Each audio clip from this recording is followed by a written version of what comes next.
Thank you to Sansui for sponsoring a portion of this video. What's up, iPhone 16? What's happening, Pro? Why your voice sound like that? Because I'm sick of your low resolution display.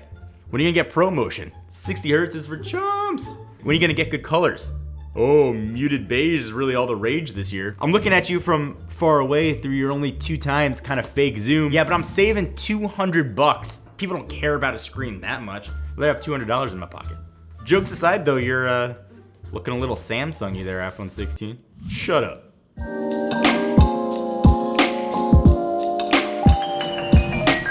Alright, so usually what I do in my verses or comparing phones, it is hard to narrow down what features to talk about between them. Usually phones can be so different, you can talk for hours about screens and ports and speakers and cameras. But this year with the iPhone 16 and 16 Pro, differences are way smaller than ever, and I think trying to pick the right one is even harder.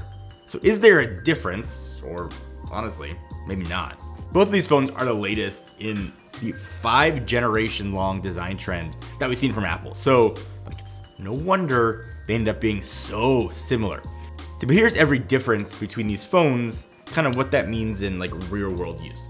So the iPhone 16 and 16 Plus are rocking 6.1 and 6.7 inch Super Retina XDR displays, and it still goes to 60 Hz. Now allegedly the iPhone 17, that'll get fixed, but this is still a crazy low refresh rate, and it's clear Apple is saving Pro Motion, at least for this generation, for the Pro models, even though it can clearly run on this display. But apart from that, just a big one, the display is still pretty good. It supports HDR, gets up 2000 nits of brightness outdoors, and can lower down to 1 nit indoors, which is obviously really good for dark environments. You get things like dynamic island, the body is encased in an aluminum shell, and I think the color palette this year is really good. Last year's colors were muted and boring. This year, I think Apple really fixed that, and if you want just a colorful phone, the 16 is clearly the way to go. So on the Pro side, you're getting better screen tech with Pro Motion, but they've gotten bigger. You got a 6.3 and 6.9 inch screen sizes, and really what I notice here is sort of less the larger screen and more the smaller bezels. This is a sleeker, more refined display, and it's a noticeable difference, even if it is slight, and it's encased in titanium, which feels heavier and a bit more premium in the hand. I've typically gone for the Max phones, the bigger version of the phones, ever since the iPhone 6 Plus. This was the first generation that I went for the smaller phone. So the phone that I'm going to be using mostly every day is the 16 Pro. That little bump of 0.2 inches from 6.1 to 6.3 is noticeable, and I'll talk more about the impact that that's had on battery in a second. And on the spec side with the Pros, you are getting more extras, obviously with the screen. Like I said, Pro Motion here, so you're gonna get smooth 120 Hertz, getting an always on display too. And I know some people just turn this feature off. It might not be a factor for you. I like always on display. I like seeing the time. I like seeing my calendar and weather on there. My wife hates it. First thing she does when she gets a new phone is turn that off. So it might not be a deal breaker, and it's certainly not a reason to get one phone over the other, but at least know only the Pro has it. Aside from those few things, the screens are actually pretty close to identical. Arguably the biggest hardware difference with these phones is gonna be the camera system, but it's actually smaller than you might think, which kind of is a testament, I think, to how similar these phones really are. The iPhone 16 has the same basic 2-camera layout we've had for years, but now it's in the stacked orientation. I'm just gonna say what it is.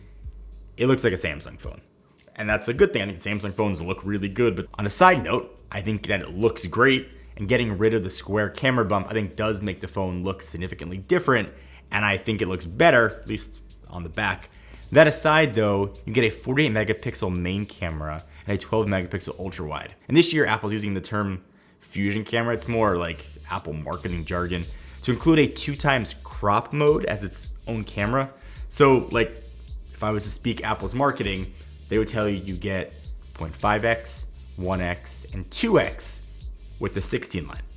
And this I think seems silly at first, but basically the idea here is that the 2x camera is acting as its own 12 megapixel camera rather than just a digital crop. So the lens mode will process the photo uniquely to the 1x mode, and it will theoretically give you a better image than just cropping the 48 megapixel 1x. At least that's how Apple would spin it anyway. I think there's a lot of things that went under the radar with the keynote. The Pro has a 4-array mic built in, which for somebody who uses the camera system on phones a lot, having a good microphone makes a giant difference. So you can hear what it sounds like now versus what it would sound like on the regular 16. Both phones also get an audio mix feature where you kind of adjust the sound. I think that's a cool thing to have here as well. I've gotten more into audio just on the phones. I think both of these do an awesome job, but for mic array, 100% of the time. All right, so the iPhone Pro screens have gotten bigger, but they're still not going to be as big as like TVs. And I've talked a lot about TVs, a lot about OLED specifically. And always the downside in the comments is like, yeah, but the price. If you want an OLED that's got a high refresh rate, 120 hertz, you want something that's got Dolby Atmos support, you're looking at $1,300, like minimum for an OLED set. We're at a point now though, where OLED is becoming crazy affordable. So meet the Sansui Signature 55-inch OLED TV. That thing has all of that in it. It's also got AI-powered karaoke, like I said, Dolby Vision plus Atmos, 2.1 channel built-in subwoofer with 40 watt of total output. It's got a really slim design. This TV gets bright. It's got the black levels you expect from OLED. There is nothing about this TV that looks budget or screams budget. But what it is going to give you is a budget price. Sansui is offering the same premium experience for way less at places like Micro Center and BJ's Wholesale Club. Micro Center's got a really killer deal going on for $799. This technology a few years ago would have cost you $3,000, $4,000, $5,000, depending on the size of the set. It looks good. It performs well. I think Sansui is really onto something here. If you want to learn more about the Signature OLED, all the information you need will be down below. You also get a 5x 12 megapixel telephoto camera, which is now both on the Pro and the Pro Max. The big difference the past couple of years has been zoom. That's really not the difference here anymore. So you're getting the 48 megapixel main sensor, a 12 megapixel telephoto, and also new for this year is a 48 megapixel ultra wide. And even though on paper, these cameras do look very different, it's really only if you pixel peep. So let's try it. 2 photos, same exact setting, same time of day, taken right next to each other. Which one's the iPhone 16? Which one's the iPhone 16 Pro? Put it down below if you guessed it. Look at things you usually look at. Look at colors, look at the sky.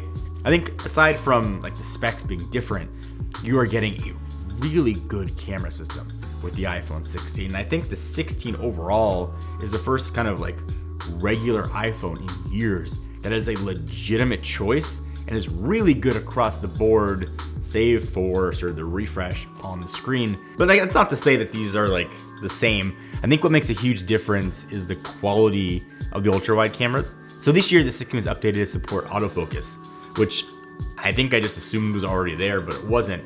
But even with that, the quality difference between the standard and the Pro, at least in that aspect, I think can be noticeable. And of course, if you need zoom, I will always go for the most zoom I can get on my phones. The 5x telephoto is still your best bet.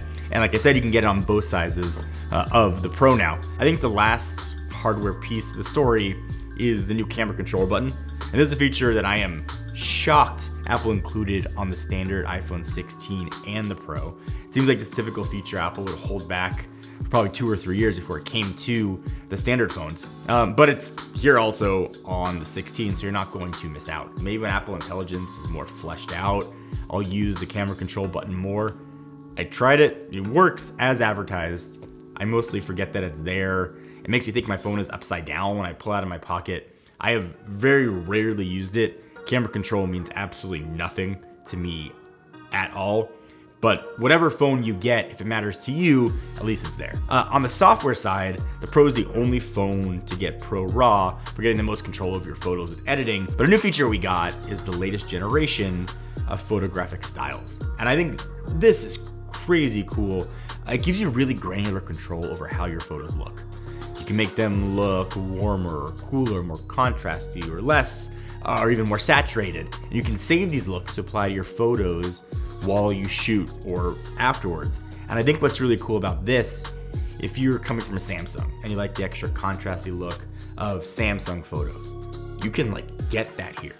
If you're coming from a Pixel or you've always wanted a Pixel because of incredible cameras and you want that Pixel look, you can mimic it here. It kind of makes this camera system like a chameleon, and I think it went really under the radar. But this photographic styles is incredibly cool. You can get almost any look that you want from the iPhone camera. And the last big difference with the camera system is video side.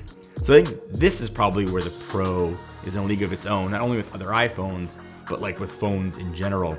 Apple ProRes is now available at 4K 120, so it can be done in log. And this is really the phone to get if sort of video quality is what you're looking for.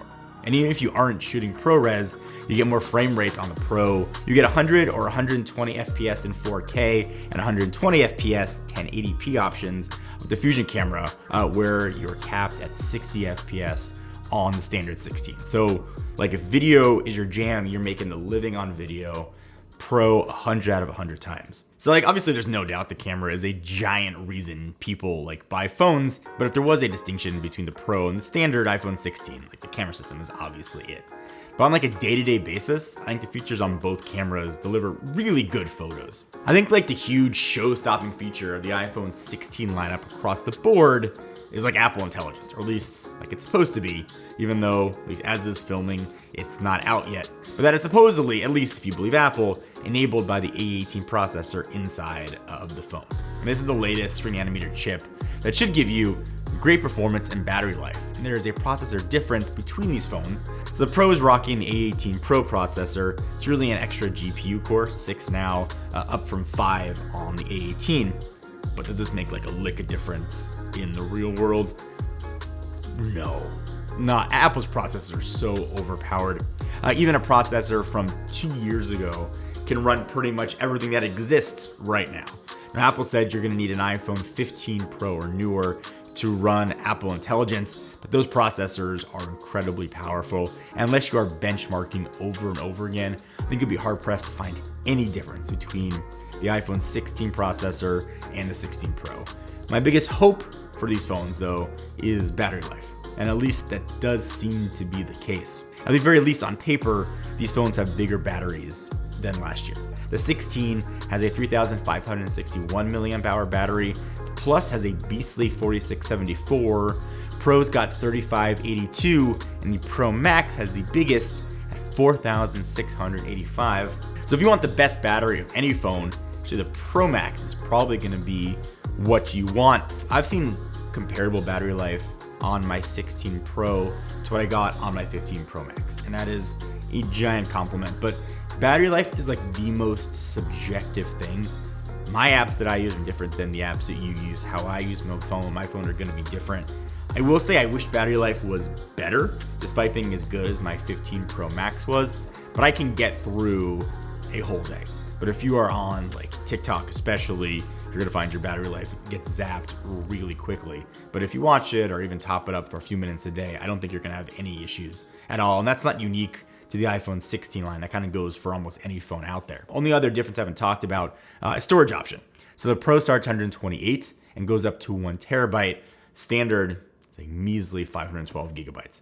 And lastly, the Pro supports USB 3, while the standard only supports USB 2 if the transfer speeds matter to you. And that's it. Everything I just talked about are the only differences between these phones. Everything else is the same. But even though like there are differences to be sure, there are way more similarities. I think that might make choosing the right phone like that much like more difficult. And this year, I think the reason to go Pro like is simple. If you are actually some semblance of a pro, and by that I mean if you need a camera system that can deliver near professional quality photo and video, 100% go Pro. The quality of the camera system on the Pro models really is better, and it's something that you simply just can't do with the regular iPhone 16.